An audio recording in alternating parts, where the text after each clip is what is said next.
Esther. The morning after I was washed ashore, salt in my ears, sand in my mouth, and the waves always at my ankles, I felt as though everything had conspired to this one last shipwreck. I remembered nothing but water, stones in my belly and my shoes, threatening to drag me under to where only the most listless of creatures swim.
Donnelly reported the legend of the hermit, a holy man who sought solitude in its most pure form.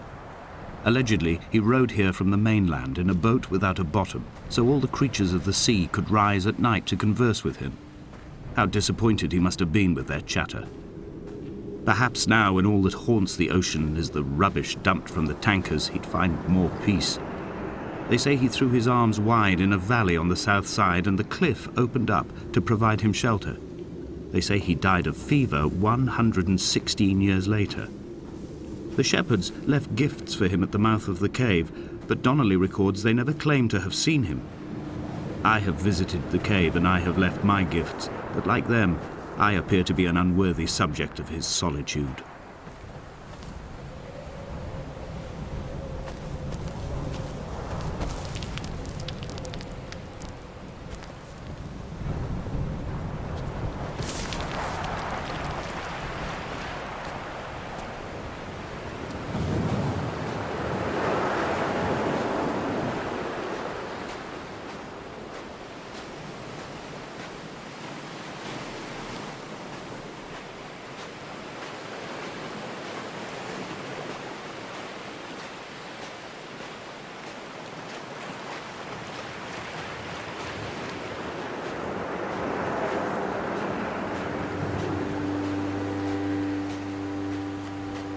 There was once talk of a wind farm out here, away from the rage and the intolerance of the masses.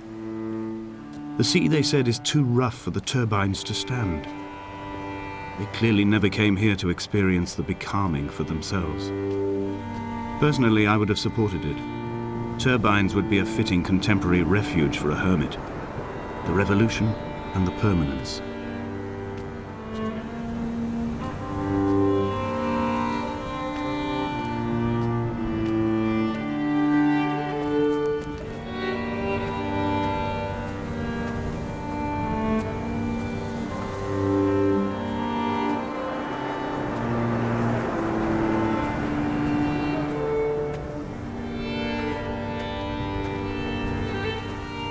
Donnelly's book had not been taken out from the library since 1974. I decided it would never be missed as I slipped it under my coat and avoided the librarian's gaze on the way out. If the subject matter is obscure, the writer's literary style is even more so. It is not the text of a stable or trustworthy reporter. Perhaps it is fitting that my only companion in these last days should be a stolen book written by a dying man.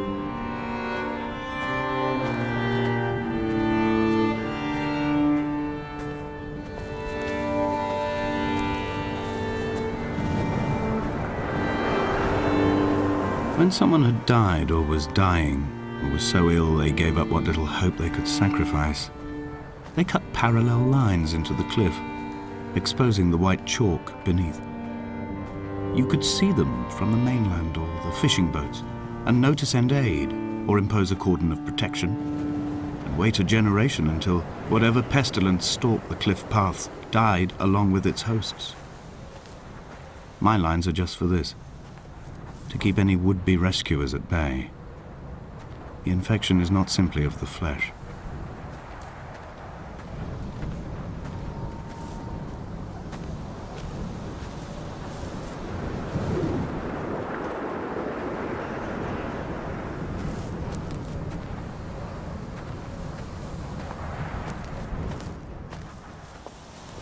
They were God-fearing people, those shepherds. There was no love in the relationship. Donnelly tells me that they had one Bible that was passed around in strict rotation. It was stolen by a visiting monk in 1776, 2 years before the island was abandoned altogether. In the interim, I wonder, did they assign chapter and verse to the stones and grasses, marking the geography with a superimposed significance that they could actually walk the Bible and inhabit its contradictions?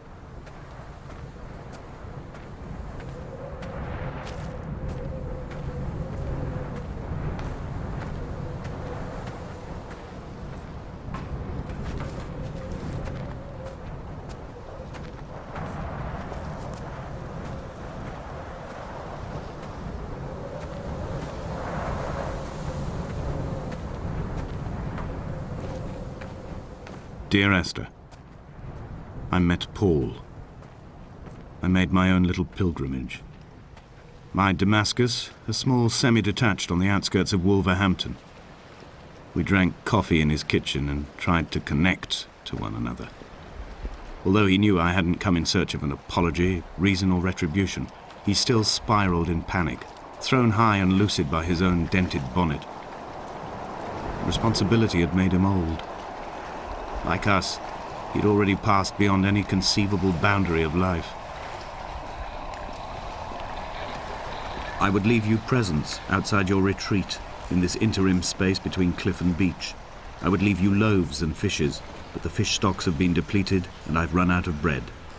I would row you back to your homeland in a bottomless boat, but I fear we would both be driven mad by the chatter of the sea creatures.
I've become convinced I am not alone here, even though I am equally sure it is simply a delusion brought upon by circumstance.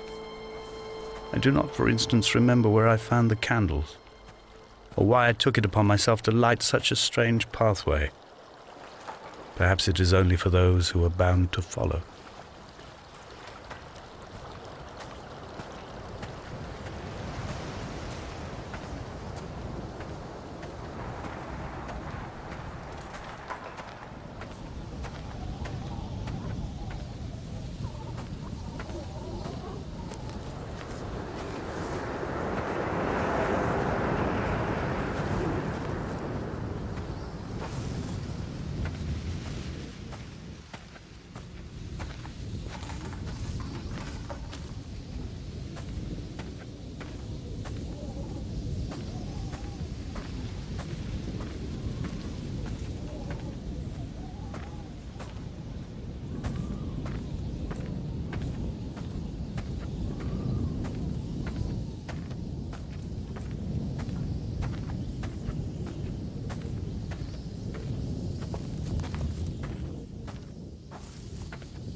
Dear Esther, I have now driven the stretch of the M5 between Exeter and Bristol over 21 times.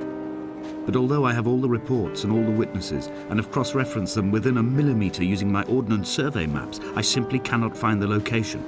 You'd think there would be marks to serve as some evidence. It's somewhere between the turn-off for Sandford and the welcome brake services. But although I can always see it in my rear-view mirror, I have as yet been unable to pull ashore.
It's only at night that this place makes any sluggish effort at life. You can see the buoy and the aerial. I've been taking to sleeping through the day in an attempt to resurrect myself. I can feel the last days drawing upon me. There's little point now in continuation. There must be something new to find here. Some nook or some cranny that offers a perspective worth clinging to. I've burnt my bridges. I've sunk my boats and watched them go to water.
There must be a hole in the bottom of the boat. How else could new hermits have arrived?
I had kidney stones and you visited me in the hospital.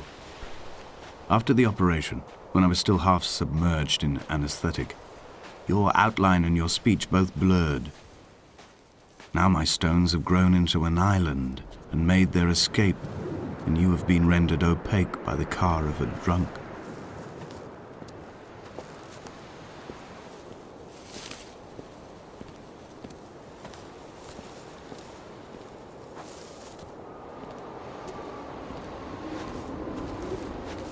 Is this what Paul saw through his windscreen? Not Lot's wife looking over her shoulder, but a scar in the hillside, falling away to black forever.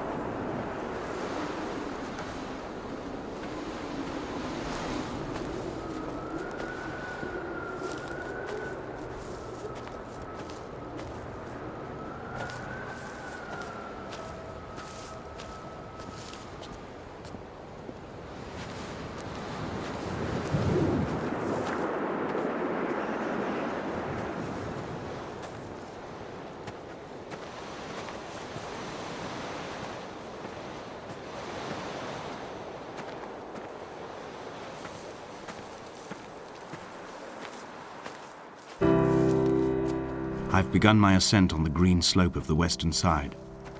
I've looked deep into the mountain from the shaft and understood that I must go up and then find the way under. I will stash the last vestiges of my civilization in the stone walls and work deeper from there. I'm drawn by the aerial and the cliff edge. There is some form of rebirth waiting for me there.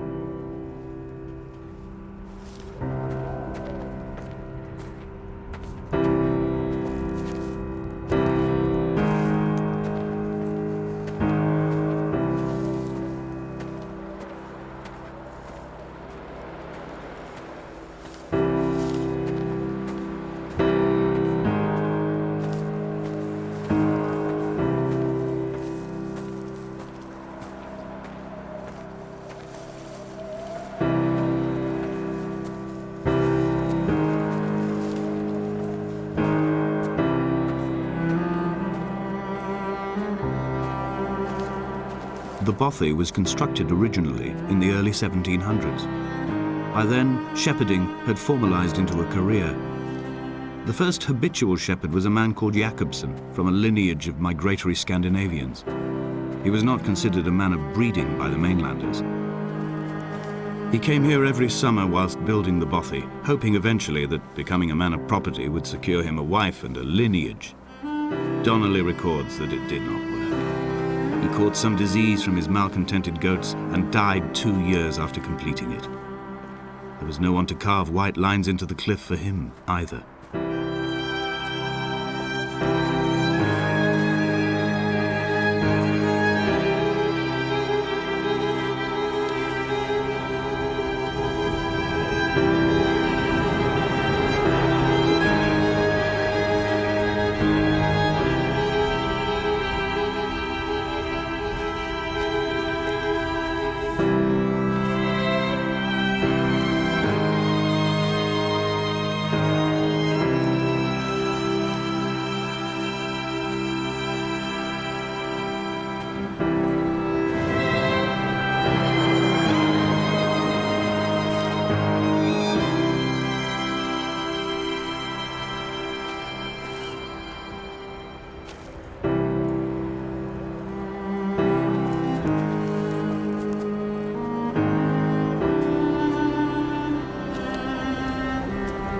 3 cormorants seen at dusk. They did not land. This house built of stone, built by a long-dead shepherd. Contents: my camp bed, a stove, a table, chairs, my clothes, my books. The caves that score out the belly of this island, leaving it famished. My limbs and belly famished. This skin, these organs, this failing eyesight. When the battery runs out in my torch, I will descend into the caves and follow only the phosphorescence home.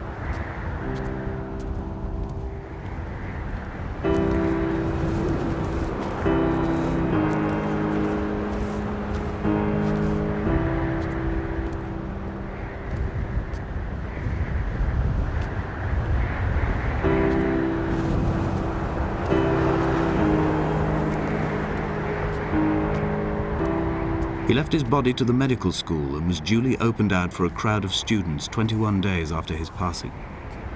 The report is included in my edition of his book. The syphilis had torn through his guts like a drunk driver, scrambling his organs like eggs on a plate. But enough definition remained for a cursory examination, and, as I suspected, they found clear evidence of kidney stones. He's likely to have spent the last years of his life in considerable pain. Perhaps this is the root of his laudanum habit. Although its use makes him an unreliable witness, I find myself increasingly drawn into his orbit.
Donnelly's addiction is my one true constant.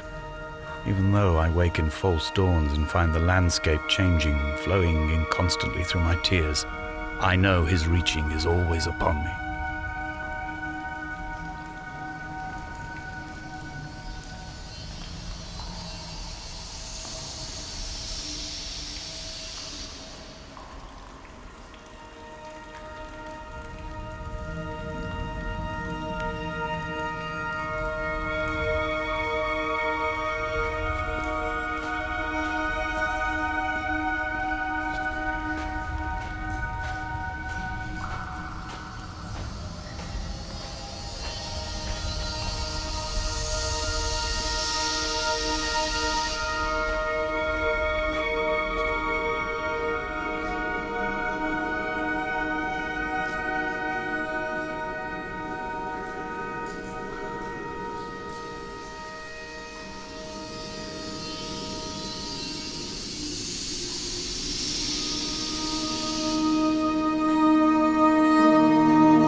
I first saw him sat by the side of the road. I was waiting for you to be cut out of the wreckage. The car looked like it had been dropped from a great height. The guts of the engine spilled over the tarmac, like water underground.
I'm traversing my own death throes. The infection in my leg is an oil rig that dredges black muck up from deep inside my bones.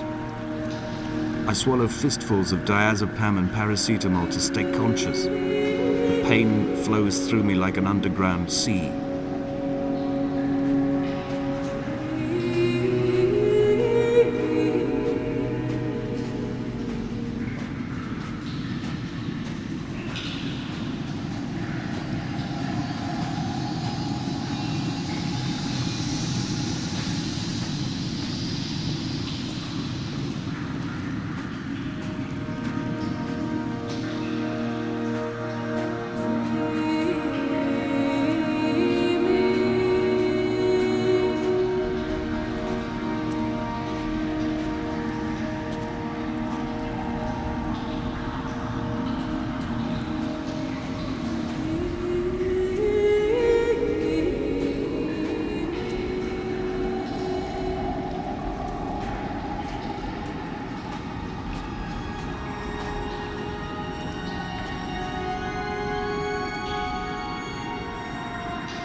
I will hold the hand you offered to me, from the summit down to this well, into the dark waters where the small flowers creep for the sun.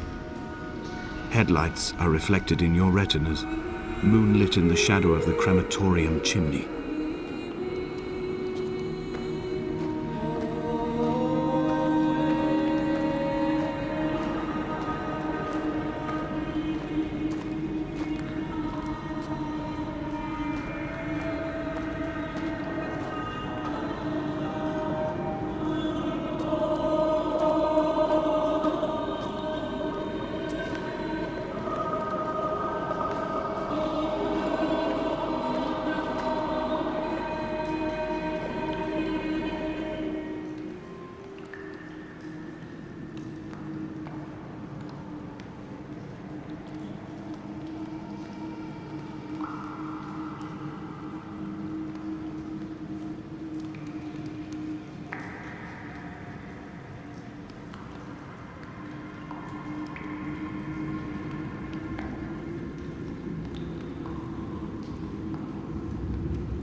sat here and watched two jets carve parallel white lines into the sky.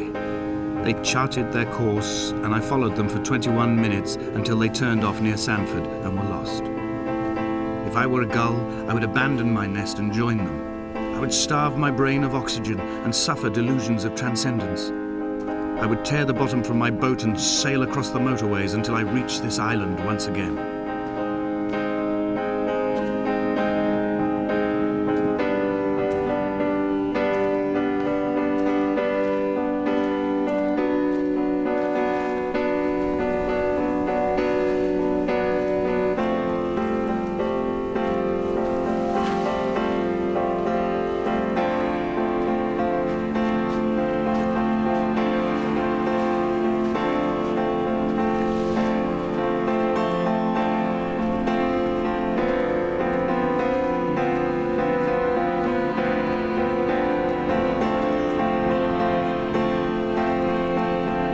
shall begin to assemble our own version of the North Shore. We will scrawl in dead languages and electrical diagrams and hide them away for future theologians to muse and mumble over. We will send a letter to Esther Donnelly and demand her answer. We will mix the paint with ashes and tarmac and the glow from our infections. We will paint a moon over the Sanford Junction and blue lights falling like stars along the hard shoulder.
There were chemical diagrams on the posters on the walls on the waiting room. It seemed appropriate at the time.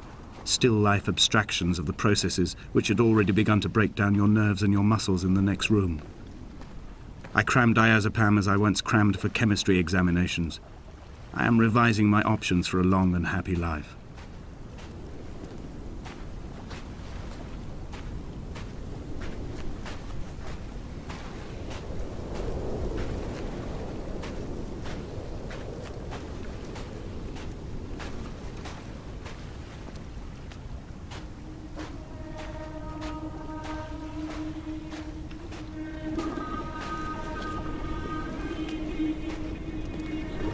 From here, I can see my armada. I collected all the letters I'd ever meant to send to you, if I'd have ever made it to the mainland, but had instead collected at the bottom of my rucksack, and I spread them out along the lost beach.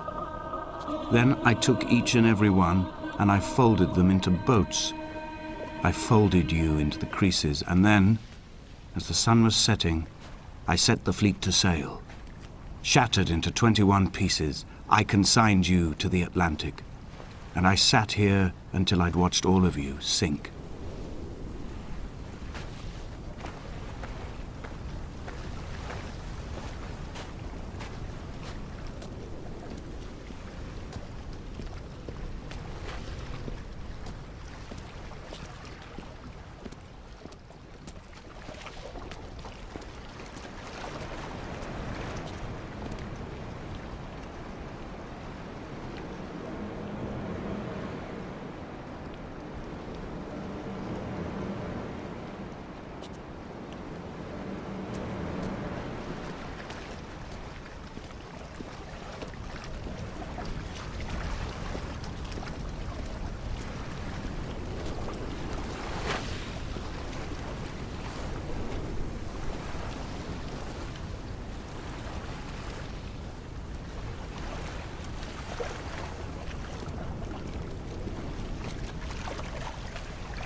The pain in my leg sent me blind for a few minutes as I struggled up the cliff path. I swallowed another handful of painkillers, and now I feel almost lucid. The island around me has retreated to a hazed distance, whilst the moon appears to have descended into my palm to guide me. I can see a thick black line of infection reaching for my heart from the waistband of my trousers. Through the fugue, it's all the world like the path I have cut from the lowlands towards the aerial.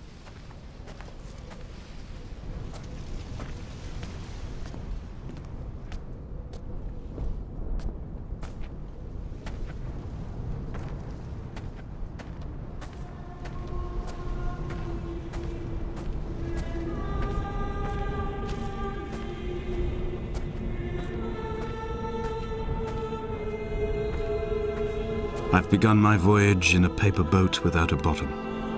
I will fly to the moon in it. I've been folded along a crease in time, a weakness in the sheet of life. Now you've settled on the opposite side of the paper to me. I can see your traces in the ink that soaks through the fiber, the pulped vegetation. When we become waterlogged and the cage disintegrates, we will intermingle. When this paper aeroplane leaves the cliff edge and casts parallel vapor trails in the dark, we will come together.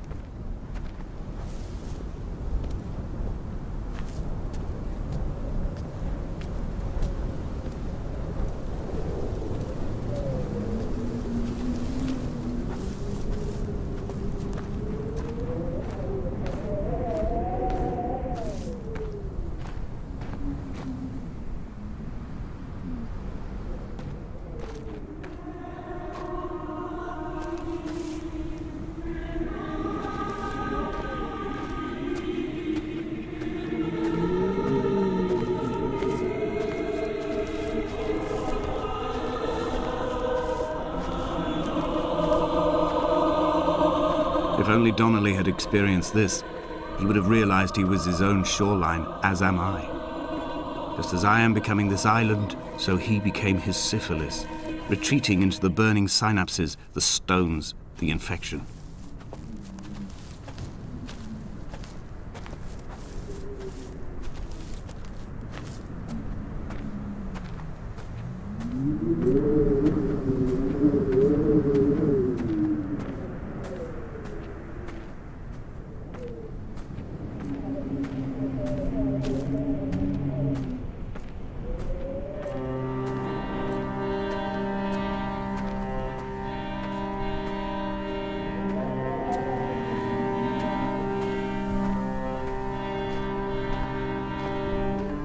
Bent back like a nail, like a hangnail, like a drowning man clung onto the wheel, drunk and spiraled, washed onto the lost shore under a moon as fractured as a shattered wing. We cleave, we are flight and suspended, these wretched painkillers, this form inconstant.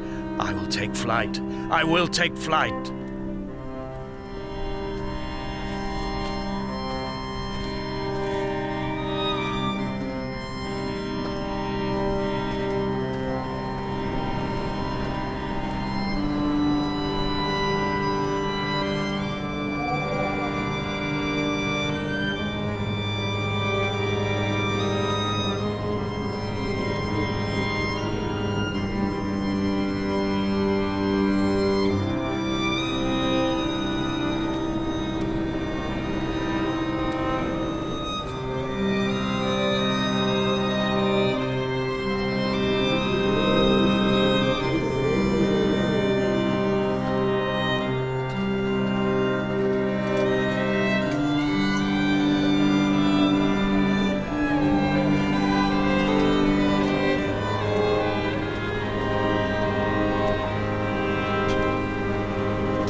I have dredged these waters for the bones of the hermit, for the traces of Donnelly, for any sign of Jakobsen's flock, for the empty bottle that would incriminate him. I have scoured this stretch of motorway 21 times, attempting to recreate his trajectory, the point when his heart stopped dead and all he saw was the moon over the Sanford Junction. He was not drunk, Esther. He was not drunk at all, and it was not his fault. It was the converging lines that doomed him. This is not a recorded natural condition. The gulls do not fly so low over the motorway and cause him to swerve. The paint scored away from his car in lines like an infection, making directly for the heart.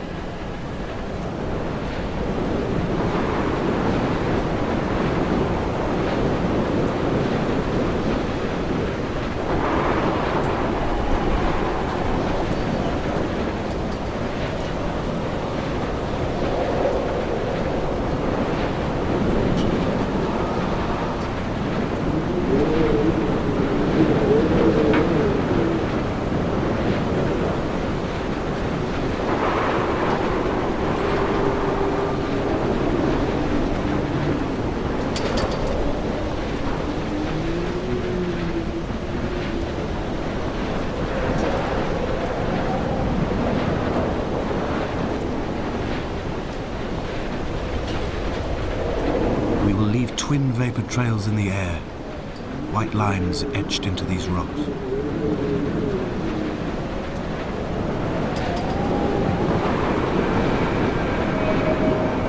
Dear Esther, I have burnt my belongings, my books, this death certificate. Mine will be written all across this island. Who was Jakobsen? Who remembers him? Donnelly has written of him, but who was Donnelly? Who remembers him? I have painted, carved, hewn, scored into this space all that I could draw from him. There will be another to these shores to remember me. I will rise from the ocean like an island without bottom, come together like a stone, become an aerial, a beacon, that they will not forget you. We have always been drawn here. One day the gulls will return and nest in our bones and our history. I will look to my left and see Esther Donnelly flying beside me. I will look to my right and see Paul Jakobsen flying beside me. They will leave white lines carved into the air to reach the mainland, where help will be sent.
Come back.